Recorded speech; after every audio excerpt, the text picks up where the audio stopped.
గణపతిని పూజించడం వల్ల ఆనందం, అదృష్టం కలుగుతాయనే నమ్మకం ఉంది. అంతేకాదు, వినాయకుడిని పూజిస్తే మీరు అన్ని రకాల బాధల నుంచి విముక్తి పొందుతారు. అందుకే ప్రతి బుధవారం రోజున వినాయకుడిని పూజిస్తారు.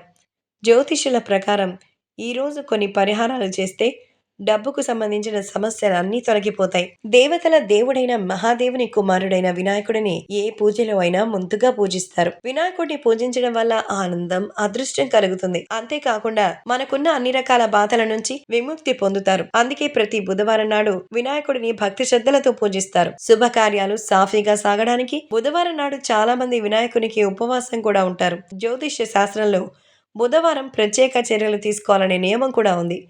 ఈ పరిహారాలు చేయడం వల్ల ఇంట్లో తిండికి, డబ్బుకి ఎప్పుడూ కొద ఉండదు.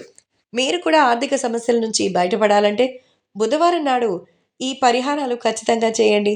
మీరు గణేశుని అనుగ్రహం పొందాలంటే బుధవారం నాడు తలస్నానం చేసి ధ్యానం చేయండి. తర్వాత ధ్యానం చేసి వినాయకుడిని పూజించాలి. కాగా పూజా సమయంలో బెల్లంతో చేసిన మోదకాలను వినాయకునికి సమర్పించాలి. బెల్లంతో చేసినటువంటి మోదకాలను వినాయకునికి సమర్పించడం వల్ల గజనానుడికి త్వరగా సంతోషం కలుగుతుందని పురాణాలు పేర్కొన్నారు. ఆయన అనుగ్రహం మీపై తప్పకుండా ఉంటుంది. బెల్లంతో చేసిన మోదకాన్ని వినాయకుడికి సమర్పించి కోరిన ఫలితాన్ని పొందవచ్చు. జమ్మి ఆకు గణపతికి ఎంతో ప్రత్యేకమైంది, ప్రీతికరమైంది. అందుకే బుధవారం పూజ సమయంలో వినాయకుడికి జమ్మి ఆకులను సమర్పించండి.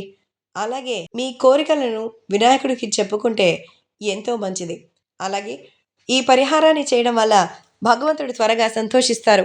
ఆయన అనుగ్రహం మీపైన తప్పకుండా ఉంటుంది. ఆర్థిక ఇబ్బందుల నుండి బయటపడాలి అంటే బుధవారం నాడు గంగాజలం ఉన్న నీటితో స్నానం చేయండి.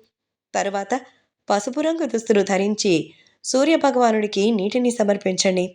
ఆ తర్వాత కుంకుమ పువ్వు పాలుతో వినాయకుడికి అభిషేకం చేయండి. కుంకుమ పువ్వు వినాయకుడికి ఎంతో ప్రీతికరమైనది. ఈ పరిహారాన్ని చేయడం వల్ల గణేశుని అనుగ్రహం మీ పైన ఉంటుంది. వినాయకుడికి దుర్వ అంటే చాలా ఇష్టం.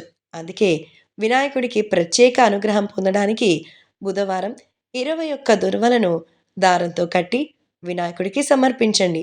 ఈ సమయంలో సంతోషం, శ్రేయస్సు, సంపద వృద్ధి చెందాలని ఆకాంక్షించండి.